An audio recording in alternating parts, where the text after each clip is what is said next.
नमस्कार। चुनाव होने के बाद में मन कुछ हल्का हुआ और कुछ खुशी से झूम उठे, चाहे 99 ही क्यों न मिले, क्योंकि जीत तो जीत होती है। लेकिन कोई 400 पार का लक्ष्य लेके चले, लेकिन 242 पर ही अटक गए तो भी नाखुश। आखिर लोग क्यों हार जाते हैं राजनीति में और कौन क्यों जीत जाते हैं राजनीति में। आज के वीडियो में देश की वर्तमान हालत, कौन सरकार बना रहा है और कौन हारा कौन जीता वो तो खैर अलग हो गया, लेकिन मुख्य रूप से राज्यों के रूप में कहाँ से कैसे और वर्तमान परिदृश्य राजनीति की बात का छोटा सा वीडियो। आप मेरे वीडियो को लाइक कीजिए, सब्सक्राइब कीजिए और शेयर कीजिए। तीसरी बार मोदी सरकार बनने के लिए एनडीए की मीटिंग हुई और मीटिंग में प्रस्ताव पास किया गया कि मोदी हमारे नेता होंगे और वो 8 जून को 8 को शपथ लेंगे। 7 से कार्रवाई होगी, 8 या 9 जून को लेकिन जल्दी ले लेंगे, प्रधानमंत्री पद की शपथ लेंगे। और उधर इंडिया गठबंधन की भी बैठक हुई और जिसमें हालांकि एनडीए के साथ में नीतीश कुमार और जेडीयू अध्यक्ष नीतीश कुमार और तेलुगु देशम के चंद्रबाबू नायडू शामिल हुए, जिससे ये पूरा क्लियर हो गया कि जो एनडीए गठबंधन है उसी की सरकार बनेगी और उसी को ही बहुमत है। और इंडिया गठबंधन ने भी अपनी मीटिंग में साफ कर दिया कि उनको वैसे भी बीजेपी से कम सीटें हैं और यदि कुछ जोड़ तोड़ करते हैं नीतीश कुमार के साथ में और चंद्रबाबू नायडू के साथ में तो नीतीश कुमार की सरकार जाएगी और उधर चंद्रबाबू नायडू तो उनकी भी राज्य की सरकार जाएगी। इस प्रकार से वो भी नहीं कर सकते और ये फैसला पहले हो चुका, अभी करते हैं तो एक विश्वासघात होगा, धोखा होगा, इसलिए वो भी नहीं जाना चाह रहे हैं। और जो सरकार बनेगी उसी में ही जो लाभ मिलेगा, जो फायदा मिलेगा वही उठा लेंगे। तो इस प्रकार से एनडीए की सरकार बननी तय है। अभी कुछ सांसद बीजेपी से इस बार प्रगति कम हुई, खास करके उत्तर प्रदेश को।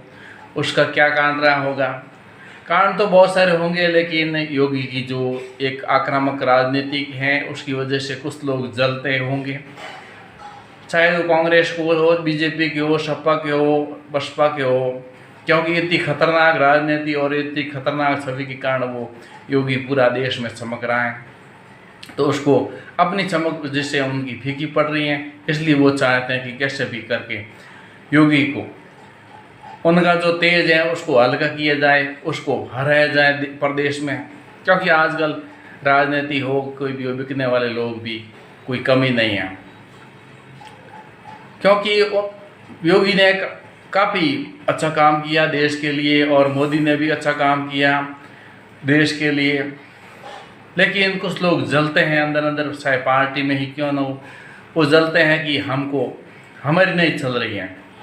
तो उसकी वजह हो सकती है, यानी कि घर का भेदी घर ढाए वाली कहावत है। तो कोई बाहर से दुश्मन नहीं है, घर के भेदी हैं, उनको संभालना, संगठित करना ये पार्टी की जिम्मेवारी है। तो पार्टी को ही समझना होगा, तभी वो बहुमत के लिए आगे संगठित रहेंगे तो संगठन अच्छा चलेगा, नहीं तो संगठन बिखरने का डर ज़्यादा है। और इंडिया गठबंधन के नेताओं ने अपने लीडर चुनने की बात कही कि प्रतिपक्ष का जो नेता होगा, लोकसभा स्पीकर, वो हमारा होगा, इस प्रकार से उनकी मांग है। और हालांकि कांग्रेस 99 सीटें जीती हैं, लेकिन उनको उत्साह है कि 41 से 50 और सीट मिली हैं तो 99 हुई हैं, 40-50 सीट मिल गई हैं तो उनको एक खुशी का माहौल है। खुशी भी होनी चाहिए, क्योंकि पिछले 19 में काफ़ी कम संख्या हो गई थी कांग्रेस की, जिससे कांग्रेस कुछ भी कानून बनाए तो उसका कुछ विरोध भी करने के लिए कुछ बहुमत नहीं था।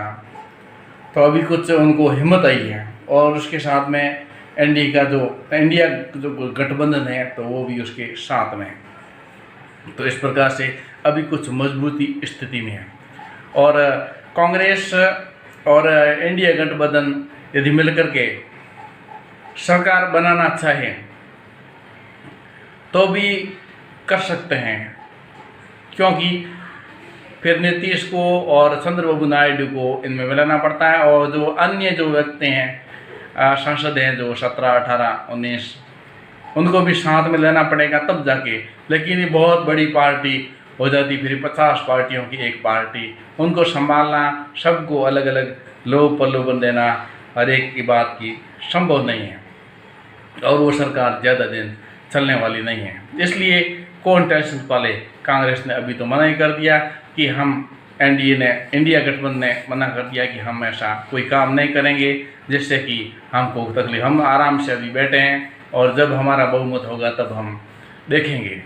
जब बीजेपी की सरकार नहीं चलेगी उस समय हम देखेंगे, शायद मौके की तलाश में कि जो समर्थन दे रहे हैं उनको कुछ दिन चलाने के बाद में उनसे समर्थन हटवाया जाए, ऐसी भी चाल हो सकती हैं। इस प्रकार से राजनीति बड़ा टेढ़ा मामला होता है, इसको क्लियर कहना और समझना हर एक की बात नहीं। लोग बोलते क्या हैं, करते क्या हैं और अंदर क्या करते हैं, बाहर क्या करते हैं, ये सब बहुत ज्ञान और सोच विचार की राजनीति के साथ में कूटनीति, साल नीति वगैरह बहुत सारी चीज़ें चलती हैं। हालांकि मेरे को भी इतना जानकारी नहीं है कि कूटनीति के अलावा और क्या क्या उनकी चालें होती है राजनेताओं की, राजनीति की नहीं मालूम, अपन को काम नहीं पड़ता है। लेकिन बहुत सारी चीज़ें रहती है जो कि एक राजनीतिक को सीखने की ज़रूरत रहती हैं। कुछ कम पार्टी वाले भी फायदे में, अभी मौका ऐसा है कि कम पार्टी वाले या कम सीटें हैं उनको ज़बरदस्त फायदा है। छोटी पार्टी वालों को वो चाहे जितना भी उनको मोल मांगे उतने में खरीदने के लिए पार्टी सरकार खरीद सकती है, तो उनका भी अभी फायदा है। जब एक सरकार पूर्ण बहुमत के साथ जीत जाती है तब उनको नहीं पूछता। लेकिन जब तीसरा मोर्चा बनता है या तिकड़ी बनती है, कोई सरकार बनाने में, कोई पार्टी सरकार बनाने में पूर्णतया सक्षम नहीं होती, तब छोटी छोटी पार्टियों की पूछ होती है। ये राजनीतिक ऐसा ही खेल होता है। कहीं से कुछ लोग हारे हैं तो उनके विरोधियों की वजह से हारे हैं, या उन्होंने काम नहीं करा है उसकी वजह से हारे हैं, और कहीं पर कुछ जीते हैं। और उसके अलावा जनता का भी एक मन होता है बदलाव का, कि अभी इस 10 साल देख लिए, अभी थोड़ा चेंज कर देते हैं, बदल देते हैं, या कुछ 10 साल में भूल जाते लोग। अभी राम मंदिर अभी बना था 3-4 महीने, लेकिन लोग भूल गए। अभी राम मंदिर और धारा 370 मोदी ने ऐसा काम किया है कि 400 पार आना चाहिए उस हिसाब से, लेकिन लोग समझते नहीं है। 1 महीने में भूल जाते हैं, 10 दिन में भूल जाते हैं, क्या करना, चलो भाई उसने बोल दिया, पार्टी बदल दी। इस प्रकार से लोग भूल जाते हैं, अपने लोभ लालच में फंस जाते हैं। और आजकल तो आप जानते ही हैं कि पार्टियों कितने पैसे फेंकते हैं, इधर कोई सपोर्ट, चेक वेक, बहुत सारे काम करवाना, या हाँ में हाँ मिलाना, सौगंध वगैरह, बहुत सारी चीज़ें हैं। हालांकि मेरे को इसकी जानकारी नहीं है, लेकिन अंदर से ऐसा मालूम पड़ता है कि कुछ न कुछ होता है, तभी जाके लोग इतने बदलते। नहीं तो जो एक आत्मा के अंतरात्मा से जब सोचते हैं ना, तब इतने बदल नहीं पाते, जबकि बाहरी वातावरण के कारण इतने बदल पाते हैं। तभी मोदी के साथ में ये धोखा हुआ है, योगी के साथ में धोखा हुआ है, उनकी सीटों में बहुत सारी कमी पाई गई है। हालांकि उन्होंने काम में कोई कसर नहीं की, यह काम दिखावटी भी हुआ, लेकिन इतना दिखावटी भी नहीं है, काम तो कुछ तो धरातल पर हुआ है। और महंगाई भी इतनी नहीं बढ़ी जितनी कि मनमोहन सिंह की सरकार में बढ़ी। हाँ, महंगाई तो बढ़ती है, हर साल बढ़ती है, कोई भी सरकार हो महंगाई बढ़ेगी, लेकिन इतनी नहीं बढ़ी है कि जितनी मनमोहन सिंह की 10 साल की सरकार में बढ़ी, उतनी नहीं बढ़ी है। तो महंगाई तो बढ़ती रहेगी, चुनाव आते रहेंगे।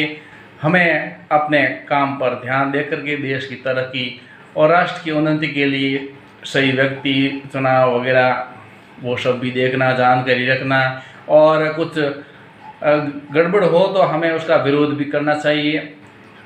और सही व्यक्ति, सही राजनीतिक दल, उनको क्या महत्वाकांक्षा है, वो क्या प्लान करते हैं, क्या योजनाएं बना, उनको भी सुनना, समझना और उनकी जानकारी रखना।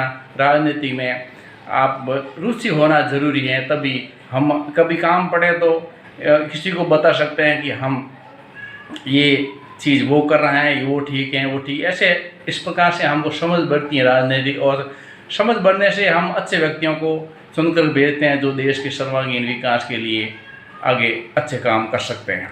आज के लिए बस इतना ही। बहुत बहुत धन्यवाद। 2024 चुनाव लोकसभा का और कंप्लीट हो गया, उसकी प्रक्रिया पूरी हो गई। अभी मीटिंग होकर सरकार बन जाएगी।